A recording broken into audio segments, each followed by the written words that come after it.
website. And I think everyone's here, so we're good to get going. So hello everyone, and welcome back to Learn Lounge, the series from SpringPod, where we're in conversations with some pretty incredible speakers about their careers, projects they've worked on, and even getting some tips to help you figure out your next career steps. If this is the first time you're joining us, here's a quick reminder of the people we've spoken to. Football manager Mark Warburton, BAFTA-winning wildlife filmmaker Sophie Darlington, and Emmy Award-winning sound and ADR editor Tim Hands earlier this week. And of course, there's so much more to come, so keep your eye out on our schedule. If you missed any of those or you want to re-watch them, don't worry, because you can by visiting the Learn Lounge website. All of the replays are on demand. That's learn.springpod.co.uk. Now, just a few pointers today before we get started. My name is Hope, and I'll be hosting this afternoon's session. The talk should last around 45 minutes. Please do ask questions throughout using the Q&A function. Remember to tag us on social media to tell your friends and family using the hashtag LearnLounge. And finally, we'll be raising money for the Children's Trust. So if you'd like to donate, please do so. Now, today we are joined by Natascha Cadle, the creative director and co-founder of Envy Post Production. Her company is involved in creating content for TV and screens by providing post-production facilities to support programs that you'll know, such as Top Gear, Gogglebox, The Voice, and Too Hot to Handle for Netflix, in addition to working with brands such as Adidas and Nike. As part of our exclusive fireside chat today, Natascha will give us all an overview of what it takes to be successful in a career in post-production. She'll also share her inspiring story and what motivated her to start Envy. She'll give us some brilliant tips as well for anyone looking to get into this industry. I'm really excited for this one today, so I hope you are too. Natascha, it's an honour having you here with us today on Learn Lounge. Welcome. Oh, thank you very much. Thank you for having me. How are you today? Oh, very good, very good, very excited and very scared. So let's start off today by just giving people an insight into what post-production is. I'm sure a lot of people have maybe heard the term, but don't know what it involves. So in your own words, Natascha, please give us an overview. Well, I mean, post-production, I suppose, in simple terms, is the work that is done after the filming or the recording. It's kind of, that's the simplicity. It covers everything from editing, sound, VFX, and delivering as well to the broadcaster, because that's also incredibly important. But it's a very, long process, but it's generally all done after the filming. Brilliant. So let's talk about your journey. How did it start for you? When you were at school, is it something you always wanted to be involved in? How did it evolve for you? Well, I have to be totally honest. I wasn't actually aware that it was even a thing. I didn't even know anything about production or post-production. I actually wanted to work in the police, which is completely and utterly different. But it's one of these things nowadays. It's just amazing because content is just everywhere. I mean, when I was young, luckily enough or not, there wasn't an awful lot of content created. We didn't have mobile phones. We didn't even have computers. That's how old I am. So ultimately, it was just not, a well-known job. So I didn't really know much about it.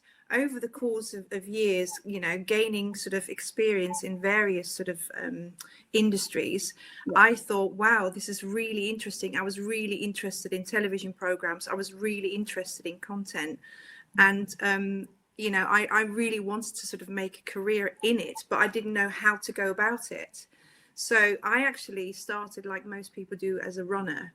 In the olden days, when you couldn't find jobs online, there was a Capital Radio used to have in their reception area all these big boards. You'll laugh at this, with all these tiny little things on there saying all the jobs that are available, and you had to physically go into the reception area of Capital Radio to go and look at all these little cards, and then literally get a phone and then try and call them. And then obviously you didn't have mobile phones then either, so you had to go home, call from your landline and then wait for somebody to call you back and leave you a message on your landline. I mean, geez, so different. How we've moved on. So that's how I first got into television. Actually, I found a little role in a production company, being a runner, and that's how I started. And for some people, they might not know what runner is. Oh, what yeah. role? What did you do within that role? So, I mean, a runner is basically, it's your entry level into the industry. A runner can do anything, because production and post-production are both an incredibly live environment. It changes on a daily basis. So you have no idea what's going to happen. One day is going to be absolutely brilliant, and you'll walk into David Beckham or Idris Elba and you get asked to make them a coffee or something, and the next day it's all hell breaks loose and everybody's losing their sort of the will to live because things are going wrong, which they can do on a daily basis. So you could be doing anything, but generally the role of a runner is a supporting role.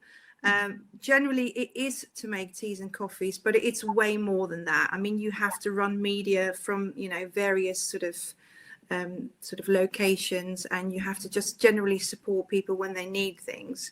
But actually the role of a runner is to learn. I mean, when you start, you kind of think, and if you studied, say, for instance, editing, you think, yeah, I'm going to be an editor. And then when you come into a post house and you are a runner and you literally see what else is available, people tend to go, oh my God, and you do this and is that and is this and is that. That's amazing. I wanted to try all these things. But if you're a runner, you can literally just observe and do.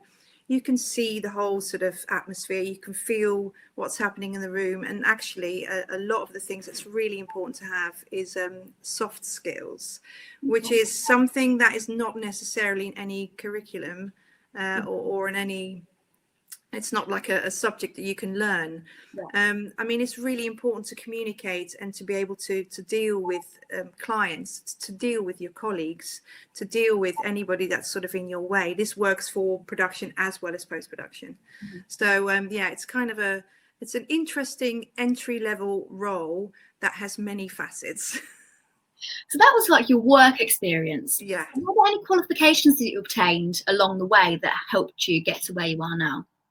To be honest, I mean, I look at qualifications, don't get me wrong. I mean, education is enormously important, but actually it's when you get to meet, or now when you get to meet someone, obviously, online, it's about their passion. It's about their you know, if they're willing to sort of work, and if they've got interest in it. It's really, you can really see certain people just, you know, if you interview someone and you're a bit like this, like, yeah, then you kind of know, okay, maybe they're not so interested. But you know, when people are engaging and they really want this to work with you, then it's, you know, it's pretty much noticeable really quickly that people want to do and want to work there. And that's actually one of the sort of really important things that we look out for. I mean, education generally is really important, and if you've done a degree in media, that's only a bonus. It's not a necessity, but it's definitely a bonus. I think that's quite reassuring for people to know that if they don't want to go to university, because it's not for everyone. Absolutely. Have got the option to get into TV. It's not the be all and end all. I mean, I've not gone to university, so it's not a given that you have to go to university. I mean, it's good. Don't get me wrong. I wish I had gone to university, because university is not just the course that you do. It's also you're growing up and you're living and you're having an independent life, which is actually adds to the whole of you, to be honest. 100%. I'm really interested to know, if you wanted to be a policewoman once upon a time, and then you said that you didn't know this was a career that was open to you, what fascinated you about the field, and how did you obtain that knowledge that that's what you wanted to do?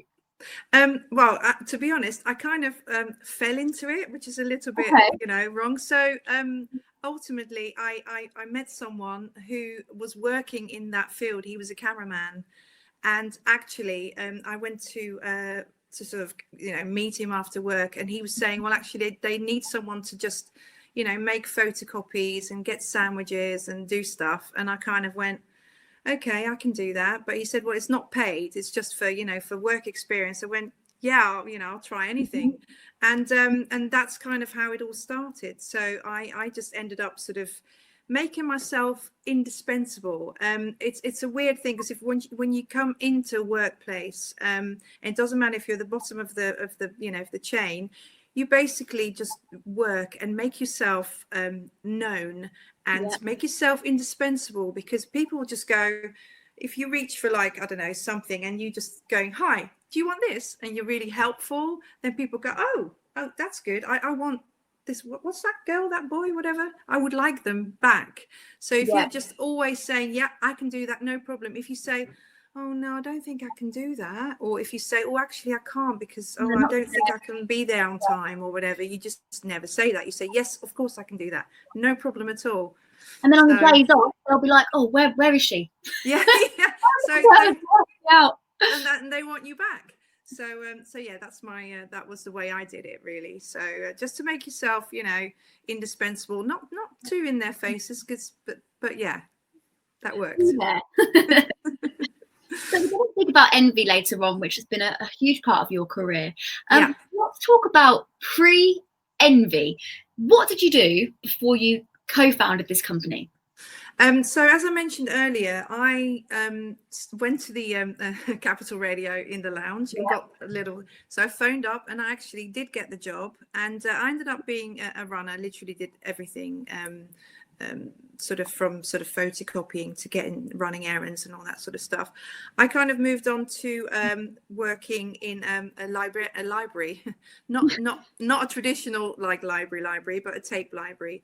So it's kind of really important to know that when people shoot stuff, it doesn't matter if it's from Too Hot to Handle or if it's Top Gear. When something gets shot, the material that you have is like, it's precious. It's really, really precious, because it's incredibly important to be able to get to the right people, to be able to be edited and all that sort of stuff. So actually, to understand that material or content is absolutely and utterly priceless and very, very important is a good sort of lesson to learn. So I ended up working in the library for quite a long time. I ended up working for a broadcaster for Channel 4. And then I wanted to change career, because I saw my career going sort of towards a more technical engineering side. And I kind of was a bit like, I want to do something a little bit more creative, but I wasn't sure exactly what. I mean, luckily enough, I met some people at Channel 4 that moved jobs and were really, really interested in hiring me as a production assistant. And at the time, I had to do quite a massive pay cut, but I wanted to change career from the more technical side to the more creative side, and it was probably the best thing I've ever done. And what does the role production assistant involve? So I ended up working for a movie channel where they were making promos, which is basically the stuff in between the programs to say, what's next on a channel. And I ended up sort of being the production assistant for that department, which is I was organizing everything from the materials that they needed to view, to make the promos, to sorting out music cue sheets, to sorting out pretty much anything and everything. And I ended up sort of watching what they were doing, and I thought, oh, that looks quite interesting. I want to do what they're doing. So when I finished my day, I ended up sort of watching as much content as I could and try to cut my own promos to show that I could sort of do just as well as my, as the senior people. And I ended up sort of, doing that to sort of say to my boss, look, this is what I've created. What do you think of this? And he was kind of like, oh, yeah, actually, that's quite good. So I kind of, worked away. And eventually I got a job as a promo producer. So that was really good. And then sort of I moved to various other channels and then ended up at ITV for a little while. And so, yeah, that was really, really good. So the more knowledge you can gain, the better. I mean, I was constantly eager and learning. I wanted to see what people were doing. And I was watching people and I was like, oh, actually, I quite like what they're doing, or I quite like what they're doing. So, I mean, now you have the absolute, the internet is just absolutely amazing. You can literally find anything and everything you want. I mean, when you're interested in a career in TV, most people won't know what they want to do, and actually a lot of it is a little bit of luck. Sometimes you do get to sort of be there at the right time in the right place when they need someone, but generally it's, you know, you can find out online so much about, you know, what is available. I mean, there's so many people with different interests. If you happen to like documentaries, you can find lots of stuff on documentaries. If you happen to like you know, sort of big entertainment shows, you can find out about them. I mean, at the end credits of any show, they show you who's worked on it. You can look up who those people are. You can look at the production companies. You can see if there's any jobs going at all there. And, you know, you can go on and on and on, you know, who's been the grader on that job. So you can maybe follow that person on, you know, social media and actually look at that, all the other work they've done. Is that something you're interested in? But there's so many variable jobs within production and post-production. It's actually quite huge. So yeah, jigsaw puzzle, isn't it? And you've got to find, yeah, I mean, what into nicely. Yeah, no, I mean, in post-production alone, you know, I mean, post-production is very creative and very technical, so it's kind of a you know, a bit of both. And I mean, you've got careers in, you know, engineering, you've got careers in IT, there's sound, there's visual effects, there's editing, and there's obviously in everything in between. There's a lot of careers, and obviously there's the people that have to look after it, all the post producers. They do, you know, phenomenal job to sort of interface between the client and, you know, the sort of the people that make it. So yeah, there's a lot of people involved behind the scenes. In I mean, if you look, like if you go to any sort of movie, you can see the credits go on and on and on and on. I mean, that's sometimes as big as the movie itself. There's a lot of people working on things behind the scenes. So yeah, it's an interesting career. When you were doing that, yeah, did you ever envision yourself starting your own production company? No. Did it just come about as luck, as you said, a lot of other things have happened? No, not really. I mean, I was lucky. So I ended up sort of meeting someone who happens to be on the more technical side of post-production, and we're now married. But so we, yeah, well, a while ago, so we literally set the business up together. So he ended up sort of doing more of the technical business side. I ended up doing the more sort of creative side, and thought of the name NV and its image, as well as all the interior designs, as well as all the creative, as well as doing things like this, because I think education is, you know, extremely important. And also I found really that there was a massive gap in between education and the workplace. And I mean, university sort of fills a gap, but I do feel there's just, you know, there's not much. Literally, you leave school and you're kind of going, okay, well, I mean, what do I do now? For now, what?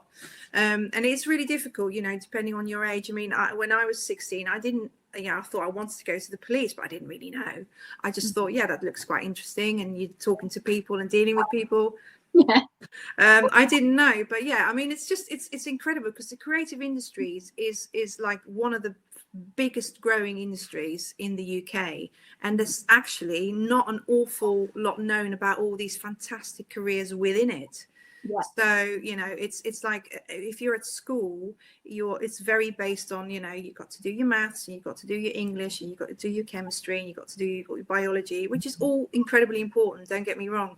But it's kind of like, you know, what can we do next? I mean, a lot of the jobs that will probably be in the next couple of years are not even invented yet. I mean, it is impossible to keep up with it. I totally get that. But yeah, the creative industries are definitely something which is a good industry to get into, without a shadow of a doubt.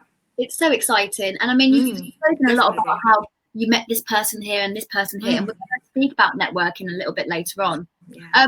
Talking about Envy, obviously you founded it in 2006. Yeah. And you spoke about how you come up with a name. We want to know, where did that name come from?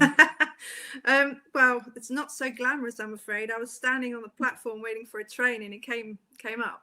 Just came I was thinking of a nice sort of, I know, sort of catchy sort of word, you know, not too long, that sort of, you know, people could say quickly. So if you're working somewhere and you're saying, hello, I work for da da da da da da da da da, and I'm like, no, I just wanted it to be sort of just really quickly and punchy. And I kind of mentioned envy to a few people, and some people went, "Oh, actually, that's quite nice," and others went, "Oh, that's a bit negative." And I said, "Well, it depends where you're standing.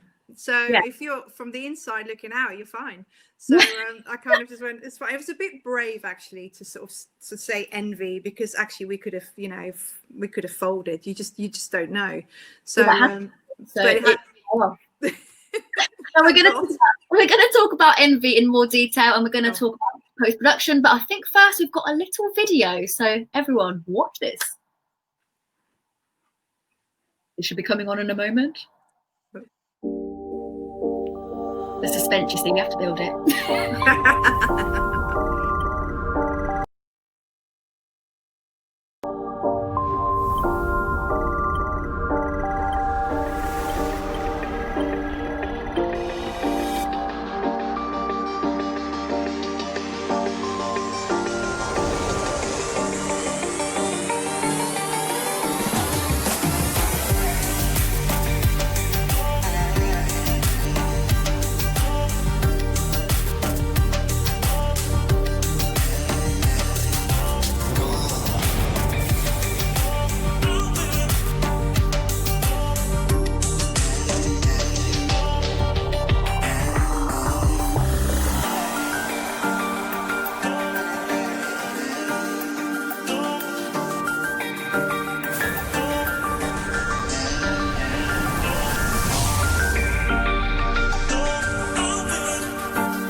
You must be so proud. That looks incredible. I kind of missed it really, sitting here in my house. Out of all of those sites, so which one's got to be your favourite? Oh gosh, well, they all have something different. Yeah, I mean, they're not far from each other. They're literally within walking distance. Yeah. Yeah, I'd say probably the last one, Mortimer Street, because it's the last one I designed. It was a sort of a shell of a building, and we literally gutted the whole thing from start to finish. And yeah, I just had to sort of figure out, it's got to be a really good space for clients as well as staff to kind of be creative. And it's kind of probably the building that I like the most, because it's kind of really nice and open plan, and it worked quite well. So yeah, I hadn't seen that video in a little while, and we created it for Netflix, because a lot of the Netflix staff at the time were in Los Angeles, and they couldn't sort of come over, and they wanted to see what we kind of looked like. So we had to do a little film for what we looked like. But it's been useful for lots of things, and to sort of show people what Envy looks like inside. Yeah. Thanks. Yeah, so that's a little bit I do as well, the interior design. Yeah, so we there you go. Yeah. Do I come decorate my house? So obviously yesterday we had a Learn Lounge about communication in the workplace. We had an employer masterclass, which was really good. And I'm sure that when you first started Envy, you must have had to communicate with clients to tell them who you were and to get them involved. Yeah. How did you go about that? So, well, Envy, the way we set Envy up, it was we got quite a few people involved. So in the early days, because it cost 5.6 million to set up, which we didn't quite have. Yep. So we basically got quite a few people that used to work for Dave, and people that we've heard about and admired, and we got them all kind of on board and said, if you invest, then you could be a part of it, sort of thing. Luckily enough, a lot of people did, and so what happened was we had people from various other post houses, and they had client base, and they basically had really good connections with their clients and said, oh, come and join this new company, it's going to be amazing. We literally had like money for about sort of 4 months. Yeah. And if we didn't sort of persuade people to come and work with us, then we would have been pretty finished pretty quickly. But luckily enough, it was fine and everything was good. And it all worked. But I mean, you have to have, we all were so hungry. We had a really kind of good work ethic, and we just wanted so desperately to make it work. And you have to deliver creatively as well as technically. And it was just one of those, it was very, stressful, but it was brilliant just to sort of, there were clients that were going, oh, really, is this going to work? And you were like, yes, of course it will. And yeah, let's do it.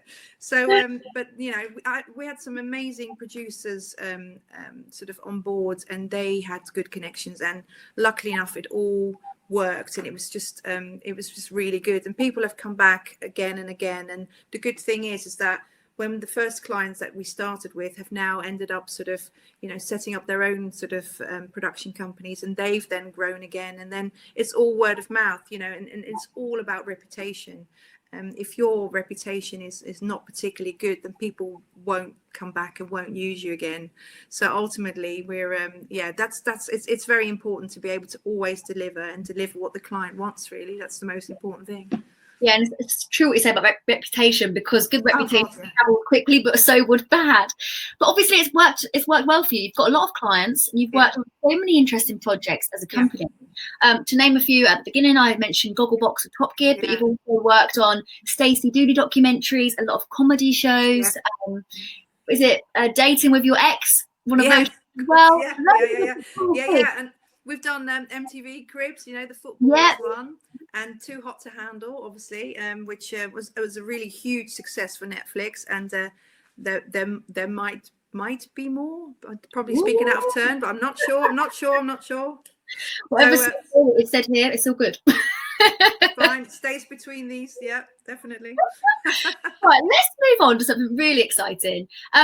Envy introduced something called the Envy Academy. Now we're hearing from loads of different organisations that people leave school or they graduate from university and they haven't got that work experience that is crucial. So you've built the Envy Academy. Tell us more about that.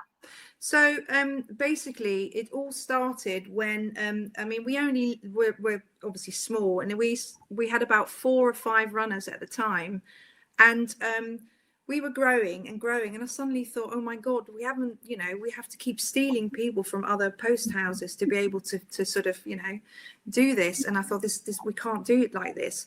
So we had a couple of the runners had come from a university, and their lecturer had come by to see how his pupils were doing. Ooh. And he was really, really, really engaging. And he basically said, this is so amazing that you're doing this, getting young people in. And I thought, well, I only got like a couple.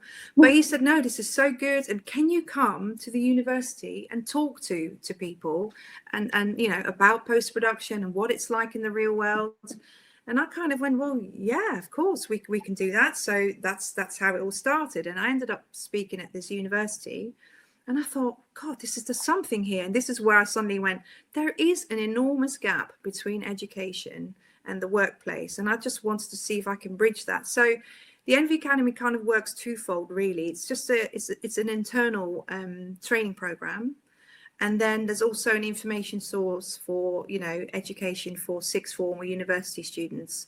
So it's that's how it kind of started, really, and it's kind of grew and grew and grew, and luckily enough now I'd say probably what's definitely over 50% of NV is kind of homegrown. Started at NV as a runner, and ended up sort of growing within the company to any kind of, you know, from post producer right down to grader, right down to sort of, you know, in the deliverables team. So there's all sorts of people that have started with us. So yeah, hopefully it's worked. I think it has. It's an investment, isn't it? Because you're investing in them, and then they're staying with you because they're like, oh yeah, they believe in me. Well, I mean, sorry, go on. Yeah, no, so I mean, this, you know, we're not funded, so we're just literally doing this because, you know, we see the need for people to start, you know, in the industry, and actually it's worked quite well. We've had about 1,000 to 1,500 people. Well, actually, it's probably about more than 1,500 people since we opened to go through the academy, and some of them obviously stayed with us, and some of them have worked for competitors, or some of them gone into production. So you know, it's what age do you normally take people on for that? It's definitely after 18 if possible. I mean, we have provided before, obviously, this situation, we provide a work experience for people just to see what it's like, because, you know, it's not for everybody.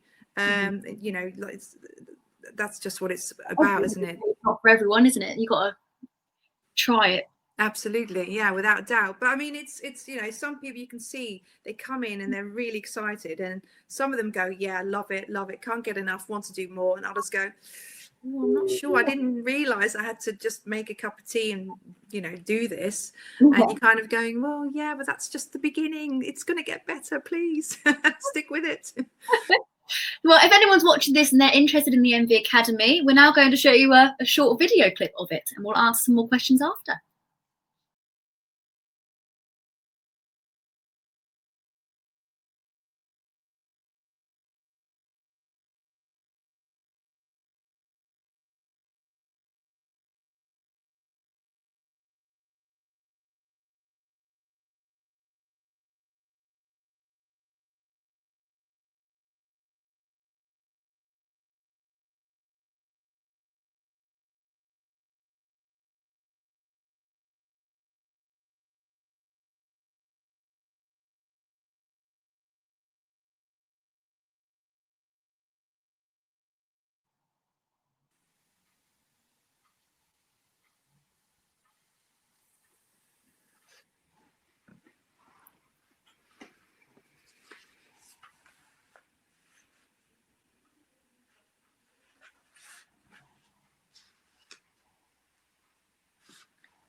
It's really brilliant what you're doing, because a lot of companies don't see the potential in doing something like that. Yeah, no, it's hugely important to find, you know, the next generation, and actually it's quite a niche industry. You know, it's quite, weirdly enough, quite difficult to find you know, people that are want to get into this specific field, because, you know, not an awful lot is known about it. It tends to be when you've done sort of university and you have experienced, you know, what it's all about, that is what people go, oh, actually there is a, you know, career in it. There is an option there. Yeah, definitely, without a doubt. So yeah, no, it's, I mean, yeah, it's interesting. So earlier on you spoke about how you started off as a production runner. Yeah. Is there a difference between post-production and production runner in terms of the tasks that you undertake? Not particularly. It depends really who you work for, and, you know, where you work, and what genre you work, because it can be different. For instance, if you're a runner on a drama production or a film set, can be you know, a little bit different, but generally you are there to assist in any task, really, to be fair. I mean, in a production environment, it is rather hectic, because there can be lots of people doing very different things with very different time schedules. You've got you've got your sort of talent, and then you've got the camera, and you've got the sound, you've got all the people lighting it, you've got sort of set people, there's all sorts of stuff going on, there's makeup, and it could be anything. You could be like, so and so needs something sent to so and so you go and try and get someone. And it's kind of as simple as that. But in a post house, it tends to be more condensed. Obviously your people have already shot the material, you're in rooms, and it's kind of you set tasks to make teas and coffees and to run certain things to certain places. But generally it's just you start to assist, you start to sort of look at what people do, and this is where the internal NV Academy comes into play. So what you saw in that little video, what we do is we get people to train in the area that they're interested in. I think what happens is when you first go in, people are not entirely sure what they want to do. When they then see what they like, then they've got like senior people there that they can talk to, and they go, what's it like? I'm interested in this. What can you tell me about this? And then they're able to have a conversation about what they want to do. And then it kind of goes from there. So they do training with these people, or we do also create masterclasses for people internally. So we get like a senior person that comes in and has a chat with the junior people that are interested in a specific path, and then kind of it grows from there. So if you train and you do, it shows that you have an interest in it. So when there is a vacancy, you kind of just, we go, oh, that person's been training a lot. So that's really good. So then we have an interview process, and that's ideally, we always want to promote from within if it's possible. And that's kind of what we've been doing for years. So that's seems like an overriding factor here is having that drive and that passion. Yeah. In a lot of industries, you need those qualities, but I know as well from this particular industry, you really have to be self-driven, and you have to teach yourself and go that extra. Yeah, absolutely. What other skills would you say that recruiters often look for in post-production?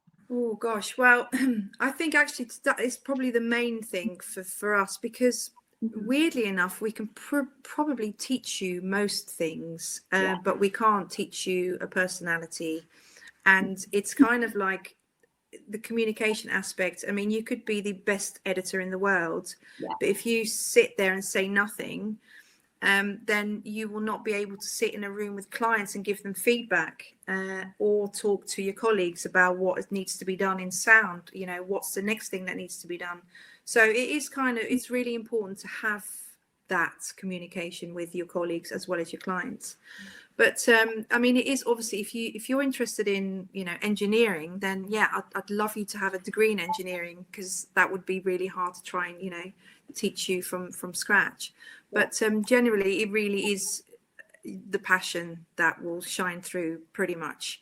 And you don't necessarily have to have work experience within the industry that will that I go, oh wow, okay, they've worked there. I mean, it would be great, but ultimately, if you hold down any job, then at least on your CV, if I can see you've worked, say, I don't know, in Pizza Express, then I go, actually, that's really good, because you've held down a job, you've been having to turn up somewhere on time, and you've been able to interact with customers. So actually, that little thing says more to me than anything else. So don't underestimate like a bar job, you having to deal with people. So for me, that's like, oh, brilliant, they've done that, which means they're interacting with people, which is important for this job. Yeah, 100%. People skills are huge. Oh, absolutely. Huge. And with that, throughout this talk today, there's been a theme of networking, which we spoke about earlier. So what kind of tips would you give to our audience about how to successfully network? Well, obviously, we're now in slightly challenging times. Saying that, though, there's a lot available online, a huge amount available. I mean, there's lots of resources available with regards to from the broadcasters. You've got things like sort of BBC careers, and you've got Sky careers, and you've got ITV jobs, but you've also got these things like the unit list, Grapevine jobs, Talent Manager. There's all these things that you can look out for. RTS Futures is really, really good for website, and also Screen Skills. That's an amazing website with lots of information, not just about the careers, but also about training, about masterclasses. You can see all sorts of things on there. That's really incredible. And, you know, read industry news, you know, things like Broadcast Magazine or Televisual.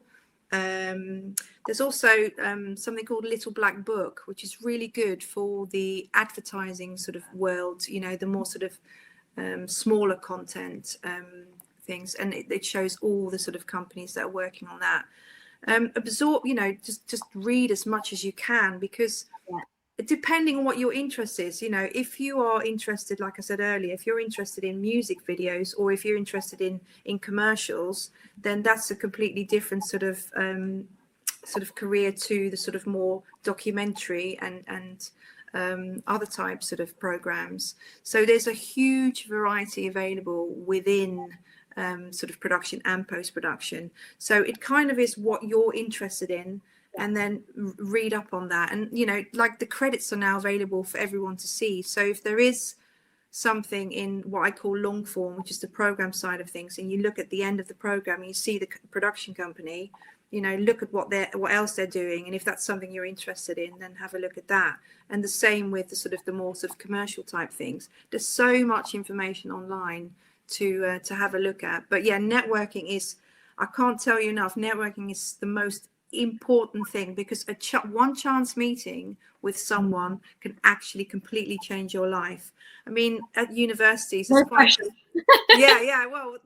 So at universities, it's funny because you've got all these lovely people that work at the unis that do all this, like, right, okay, we're going to get someone from industry and we're going to get them to do a chat, and there's going to be lots of people turning up, and then most students are going, oh no, I don't know if I can be asked.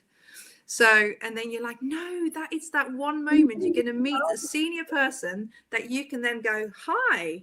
And then, you know, anything could happen. So if it's not that person, you can then have an intro to them. So you can email them, say, hi, I saw you at my lecture at da da da da da. And then you have a way of connecting. You spoke about blah, blah, blah, blah, show you. And you've got an in. So that's the thing. It's an in. And also, you know, with all sort of the people that you're learning with now, you know, sort of keep together, keep working together, prepare your CV, prepare your website in you know, in these times. If you can't go and see people, make sure you do as much preparation as you can. That's kind of, I don't know if it relates to post-production, so correct me if it does, but from a presenting world, when I was starting out, I'd done a lot of unpaid work, but it really helped me in terms of making those connections with people, which then got on to paid work. So is that the same kind of thing? Don't be scared of doing volunteering because you build those connections up that way as well. Oh, without a doubt. I think any connection is a good connection. It doesn't matter, because you don't know who knows who. So it's the same way that social media works. You know, you put something on social media, someone likes it, someone tells someone else about, look what this is, and then it spreads. And it's kind of exactly the same with human contact, really. To be honest, you put something out there, and if it's really good and people like it or want to talk about it, someone else talks about it, and someone else will say something about it. So no, it's a good thing. The only thing I would say, though, if you are applying for jobs, do remember that employers do look at your social media. So be aware of what you put on there. We don't always want to see you completely and utterly but I can hold my hands up to that in the past, but you live and you learn. That's without doubt. Important lesson, guys. Before we move on to the Q&A, and I've also got my own question I really want to ask you. Okay. What is the best part of the job for you? Oh God, the best part I'd say is every day is different. Literally every day is different, and you know, you get to meet a lot of different people, and if you love being amongst people and being with people, brilliant. So I thoroughly enjoy what we do, because I mean, I obviously work with staff as well as with clients. So yeah, there's a huge variety of different things, and all the genres are also really interesting. You know, you certainly different every day. I mean, in my head, I would have thought that you'd have different post-production houses, if you like, for different genres, but It's not the case at all. At Envy, you do it all. Yeah, well, it depends really. I mean, some people do specialize in certain things. I mean, when we first started, it was we were known as sort of the documentary kind of people, because we had especially some audio sort of dubbing mixers that were BAFTA winning, and we kind of got the reputation of sort of serious TV. And then people say, oh, you can't do this because you only do that, and you're like, well, no, we can do that. So so we were basically like, no, we can. And then somebody gives you a try, and then when you do it and you do it well, then people are like, oh, brilliant, they can do that. So, that's how we got to do things like Top Gear and The Voice, because people were a bit like, no, you don't do that sort of stuff. But no, you can do that sort of stuff. So yeah. Very varied. My question before we move on to some of these questions from our viewers, we've had so many that have been coming in. Oh, God. Don't be nervous.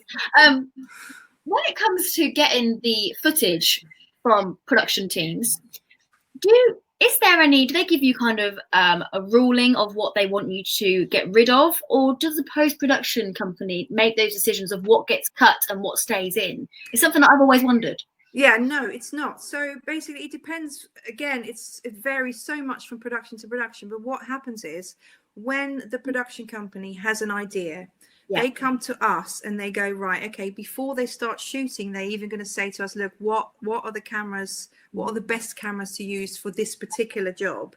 And it can vary enormously. And some people also shoot a lot more than they need. And some of them are, sort of cameras that are locked off. So they literally don't have a person behind them. So you do get an enormous amount of footage that comes your way that does actually, I mean, the production company does look at what is there. And you have got people that make notes of all these, of all the footage. So it is generally the production company that does all the sorting out through the footage and makes the story. It's us that has to do all the ingesting and the sorting out and making sure it's all there for them to put into the edit. So yeah, it's generally the production company that makes the the content, I suppose, decision. And we are the facilitator, making sure that everything's right and everything's there. And it depends. If it comes from various different sources as well, it can be quite an interesting thing. But I mean, some of the stuff you see comes in and you go, that looks like nothing. And then when we've done, the sound, the grade and stuff on it, it literally looks like sort of, ta-da! Fabulous. You're going, wow, fabulous. So, yeah. That's the Envy touch. There we go. Thank you very much. Right, let's move on to some of the questions. We've had so many different questions and comments coming in. So Natascha, someone has said, where can I see that trailer again? It was amazing. Oh, blimey. I don't know. I probably can make it available on our website, actually. I should do that. Yeah, People want it, Natascha, so you best do that. I'll do that. This is whoever that was. Thank you. I'll put it on our website. Natascha, Envy is obviously a very successful business and you're doing some amazing things. And for students like me, this is so inspiring to see. Thank you for sharing all of this. Oh, wow. Thank you. Absolutely. Another compliment. Here we go. Such great insights. Thank you so much, Natascha. It's always difficult to get such detailed information from people who work in media. So I really appreciate it. Oh, thank you. Oh, wow. Nice. Okay. You spoke about how you didn't go to university, but this person is asking, what advice would you give to film and TV students for forming a career after graduating? Are you talking right now or just in general? Because, I mean, So, well, we were talking about it earlier. I mean, these are unusual times, and it is very, very easy to just go, oh my God, this is going to be terrible.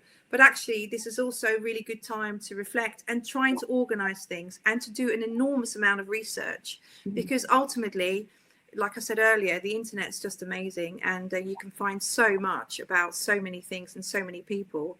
I mean, make sure, things like your LinkedIn profile is kind of sort of up to date, and make sure you've got, if you're a creative, get a really good sort of a website so that people can look at your work sort of instantly, or look at your CV. And we actually do and have done CV masterclasses, because Okay. we've had some quite incredible CVs, because don't make it absolutely enormously long either, because most people in our field are time poor. So if you write them a huge essay, then we just haven't got the time to go through it all, which is a bit of a shame. So ultimately, make them a little bit small.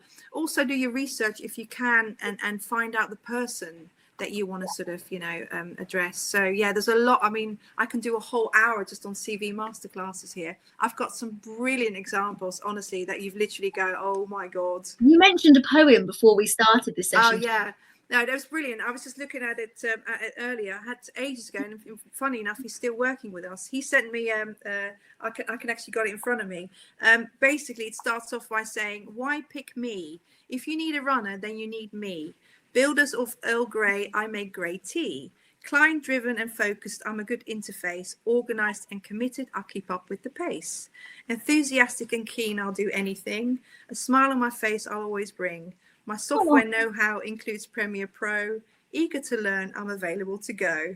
Reliable and trusted, I've proved I can be. So give me a chance, open my CV. Brilliant.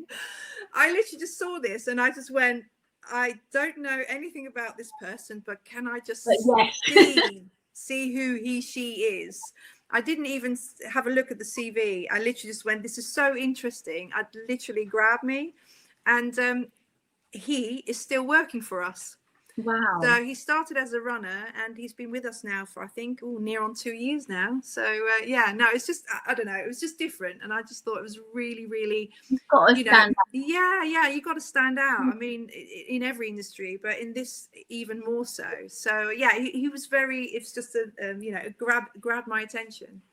Don't all send no, don't. But stand out from the crowd is the message. Okay, the next one.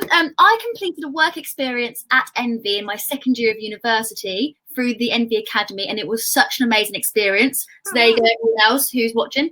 What is the process for runners to progress to other post-production roles, and how long does that usually take? Yeah, again, good question.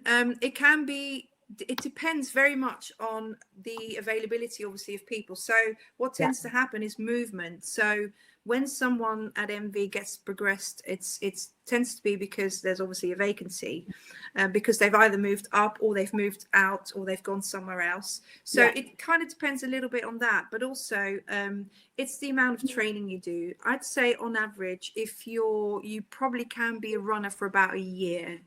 That can vary. I mean, you could be really lucky. We've had people come in and been promoted after 5 or 6 months, because that's just because things have just happened. But then things can get stationary for a little while and then things move again. So it kind of depends really more on that than anything else. But like I said, sorry, Natascha, carry on. No, it's fine. We always want to promote from within. So that's one thing that we'd love to keep doing. So it depends where you want to go into, if it's editing, audio, or online, offline, VFX. There's so many different places, so it depends.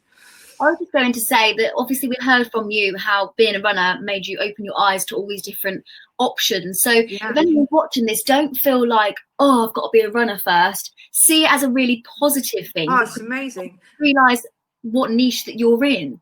Yeah, I mean, honestly, being a runner, and I say this to a lot of them now, it is literally the best job in the world. Okay, the money's not so great, but you have not an awful lot of responsibility, and you literally got a chance to absorb it all, just to see what's happening, and you're there. You're making connections constantly with clients, with your colleagues, and it's a really good, I mean, it's something that when you're old like me, you look back on and go, oh my God, that was literally the best job in the world. And I didn't realize. So honestly, it's well worth doing. It's good. We're going to go for a couple more questions, and then hopefully, Natascha, any others that we haven't got round to doing, you might be able to answer later for us. Absolutely, yeah, without a doubt. Cool. So how did post-production industry work during lockdown? Were sound engineers and video editors allowed to take media materials home and work remotely. Obviously, no one was expecting this in 2020, but yeah, here we are. So how has that affected you? Yeah, I mean, literally, it's affected every single one of us without a shadow of a doubt. I mean, when it all started, we kind of we started to work towards it. We have done some remote working before, especially with audio. We've got some audio dubbing mixers who've got their own home setups, and they've been able to work from home very, very easily.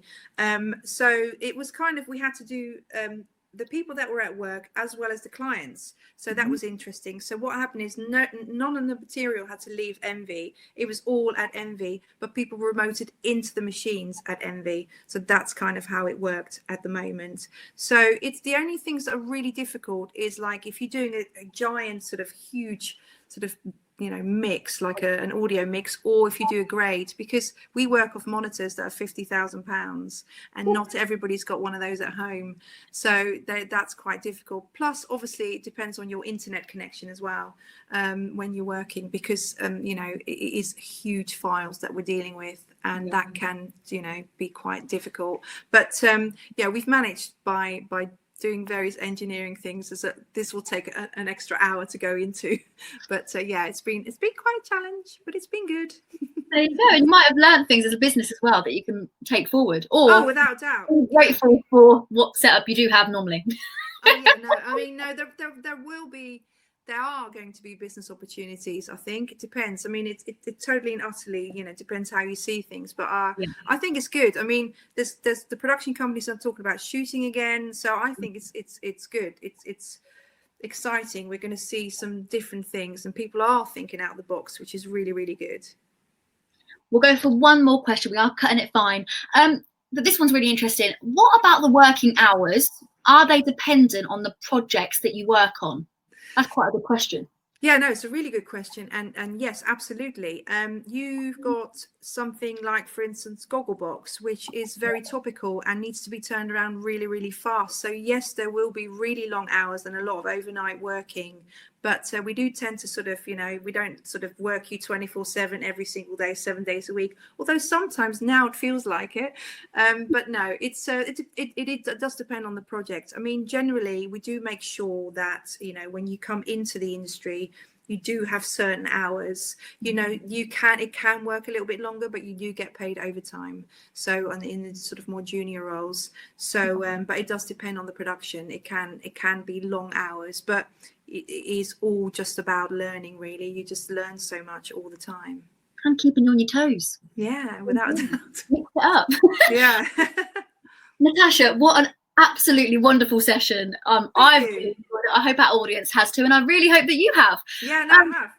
Thank you so much for all your insights and some brilliant questions from everyone who's tuned in. As Natascha said, she'll try and answer some of those later on. So do keep an eye on our socials and also on the website on our blog post as well.